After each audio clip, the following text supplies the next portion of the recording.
बात करने के लिए लॉगिन करें www.astrotak.com। मित्रों नमस्कार, मैं हूं आपका मित्र कमल नंदलाल और मैं आप सभी दर्शकों का हार्दिक अभिनंदन करता हूं। एस्ट्रो तक की खास प्रस्तुति कमल नंदलाल के महा उपाय जो आपके जीवन को सरल, सुगम और सफल बनाए, सिर्फ एस्ट्रो तक पर। तभी तो आपसे कहता हूं कि एस्ट्रो तक को लाइक करें, सब्सक्राइब करें। और कमल नंदलाल तो ये कहता ही है कि शेयर तो बनता है, क्योंकि आपका एक शेयर बहुत बड़ा काम करता है, बड़े पुण्य का काम करता है। आपका एक शेयर आपके जीवन में सुख, समृद्धि और सौभाग्य तो लाता ही लाता है। आपका एक शेयर, जो ये शेयर देख रहा है, उसके जीवन से दुख, दुर्भाग्य और दरिद्रता को दूर करता है। कितने बड़े पुण्य का काम करता है आपका एक शेयर। इसलिए ही तो कमल नंदलाल कहता है कि शेयर तो बनता है, शेयर ज़रूर कीजिए। और ख़ास बात क्या, अगर आप मेरी सेवाएं लेना चाहते हैं, अपनी कुंडली दिखाना चाहते हैं, अपनी कुंडली दिखाकर कुछ प्रश्न पूछना चाहते हैं, या अपनी कुंडली का विवेचन करवाना चाहते हैं, या कुंडली दिखाकर किसी समस्या का उपाय पूछना चाहते हैं, कोई समाधान चाहते हैं, या अपने घर का, ऑफिस का, अपनी इंडस्ट्री का वास्तु दिखाना चाहते हैं, या मित्र किसी जटिल समस्या में फंसे हुए हैं जिसका सरल समाधान चाहते हैं, तो क्या करना होगा? आपको हमारी वेबसाइट पर आना होगा www.astrotak.com पर। सीधा मेरे प्रोफाइल पर आना होगा, मेरी सर्विस सेलेक्ट करनी होगी और वहीं से ही मुझे कॉल मिला लेना होगा। मुझे आपके कॉल का इंतज़ार रहेगा। तो चलिए अब बढ़ते हैं आगे और कमल नंदलाल के महा उपाय में चर्चा करेंगे आज के विषय पर। मित्रों, आज का विषय बहुत खास है। सबसे पहले तो आपको सावन की बहुत सारी शुभकामनाएं दे दूं और साथ में आपको ये भी बता दूं कि सावन कितना महत्वपूर्ण है। सावन में भोलेनाथ भंडारी, मेरे परमेश्वर, हम सभी के परमेश्वर, अपने भक्तों पर कृपा बरसाते हैं। आकाश से अमृत रूपी जल बरसता है और ख़ास दिन बन जाता है सावन में सोमवार।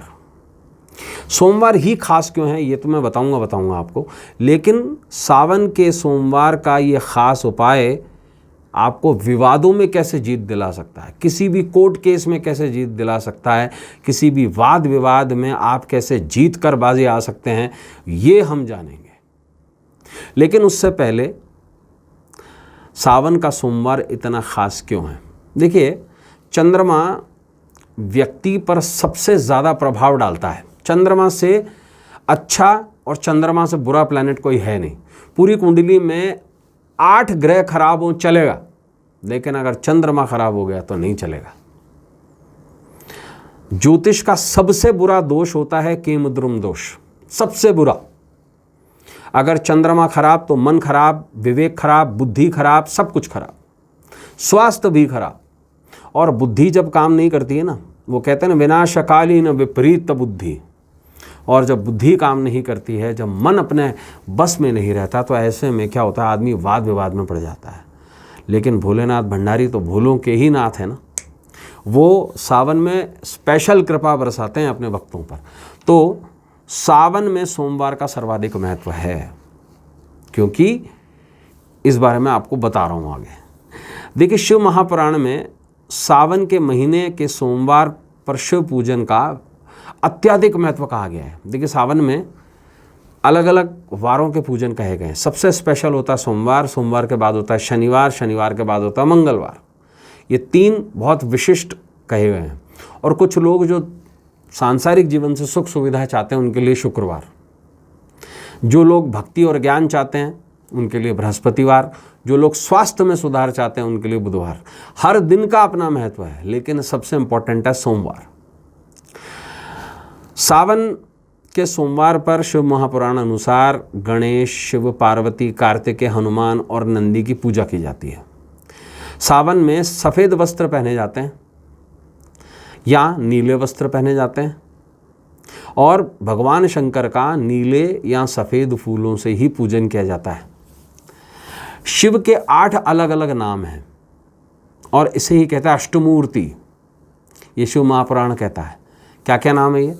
शिव, महेश्वर, रुद्र, पितामह, विष्णु, संसार वैद्य यानी कि पूरे संसार के डॉक्टर, सर्वज्ञ यानी कि सभी संसार में और कुछ नहीं है शिव के अलावा, और परमात्मा यानी कि विष्णु से भी ऊपर शंकर से भी ऊपर, अभी इस बारे में आपको बताता हूँ। 23 तत्व हैं संसार में, उन 23 तत्वों से ऊपर प्रकृति है और प्रकृति से ऊपर शंकर है और शंकर से भी ऊपर होने के कारण शिव को महेश्वर कहते हैं। महेश्वर, मृत्यु के स्वामी, अटल सत्य। सावन के सोमवार परमेश्वर के सौम्य स्वरूप सोमेश्वर के पूजन का विधान है। सोमेश्वर 12 लिंगों में सोमनाथ यानी कि सोमेश्वर पहला ज्योतिर्लिंग माना गया है। चंद्रमा का एक नाम सोम भी है। पौराणिक मान्यता अनुसार चंद्रमा प्रजापति दक्ष के दामाद कहे गए हैं। शिव पुराण के अनुसार चंद्रमा का विवाह प्रजापति दक्ष की 27 पुत्रियों से हुआ था, यानी कि सोम का विवाह सती के 27 बहनों से हुआ था। तो भगवान शंकर और चंद्रमा साड़ू भाई हुए, शंकर, शिव नहीं। परंतु चंद्रमा सभी पत्नियों में से रोहिणी को सर्वाधिक प्रेम करते थे। इसी के कारण बाकी दक्ष पुत्रियों ने दुखी होकर के दक्ष प्रजापति से चंद्रदेव की शिकायत कर दी और दक्ष प्रजापति ने उनको शापित कर दिया कि आपका क्षय होता जाएगा। दक्ष ने शाप दिया, चंद्रमा का प्रकाश दिन प्रतिदिन धूमिल होता जाएगा और चंद्रमा क्षय रोग से पीड़ित हो जाएंगे और इसी कारण से अमावस्या पे चंद्रमा का क्षय हो जाता है। ग्रसत चंद्रदेव ने सरस्वती के मुहाने, और सरस्वती का जो ये क्षेत्र है ये प्रभास क्षेत्र कहलाता है।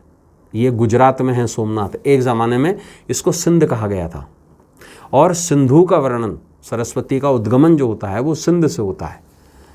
और समुद्र के किनारे सोमनाथ जो ज्योतिर्लिंग है वहीं पर ही समुद्र में स्नान करके महादेव की उपासना की थी, जिससे उनका क्षय रोग दूर हुआ और महादेव ने चंद्रदेव को अपने मस्तक पर जगह दे दी। इसी कारण महादेव को, भोले भंडारी को चंद्रशेखर भी कहते हैं। चंद्रशेखर यानी शिखर पर चंद्रमा। चंद्रमा महादेव के मस्तक और हृदय में निवास करते हैं। सावन के सोमवार पर सोमेश्वर के विशेष पूजन, व्रत और उपायों से अपना घर खरीदने का सपना पूरा होता है। वाद विवाद से में जीत मिलती है, परीक्षाओं में सफलता मिलती है और डिप्रेशन से भी मुक्ति मिलती है। तो आज हम आपको बताने जा रहे हैं वाद विवाद में जीत कैसे मिलेगी आपको। सिंपल सा काम करना है। सोमवार के दिन किसी भी शिवालय जाइए और अगर आपके घर पे पारद शिवलिंग है जो 1.25 इंच से ज़्यादा बड़ा नहीं है, जैसे आप रख सकते हैं घर पे, और उससे ज़्यादा पार्थिव कुछ नहीं होता, उससे ज़्यादा पवित्र कुछ नहीं होता, तो पारद शिवलिंग, या आप किसी भी सफ़ेद शिवलिंग या नर्मदेश्वर पर शिवलिंग की पूजा उपासना करें, सफ़ेद वस्त्र धारण करें, चंदन, अक्षत, दुर्वा, बिल्वपत्र वगैरह चढ़ाएं। इसके बाद एक मंत्र का निरंतरता से जाप करें, ओम चंद्रशेखराय नमः। और देखिए, चंद्रमा और दक्ष के बीच जो विवाद हुआ था उस विवाद को टाला, उसको सॉल्व किसने किया था? महादेव ने। तो क्या करेंगे आप? भोग लगाएंगे। और पान के पत्ते को कहा गया नागरबेल। क्या कहा गया? नागरबेल, यानी कि नागों से संबंध है इसका। और भगवान शंकर कौन है? नागेश्वर। तो पान के पत्ते पर मावा, कोई पेड़ा, ऐसी मिठाई रख करके भगवान शंकर पर चढ़ाइए। आश्वस्त करता हूँ आप, वाद विवाद में निश्चित जीत मिलेगी। तो मित्रों, आज के लिए बस इतना ही। कल आपसे फिर मुलाकात होगी। तब तक देखते रहें एस्ट्रो तक और अपने मित्र कमल नंदलाल को इस उम्मीद के साथ इजाज़त दीजिए कि हम सभी का आने वाला जो कल है ना वो सुंदर हो। इजाज़त दीजिए। नमस्कार, नमः शिवाय और हर हर महादेव।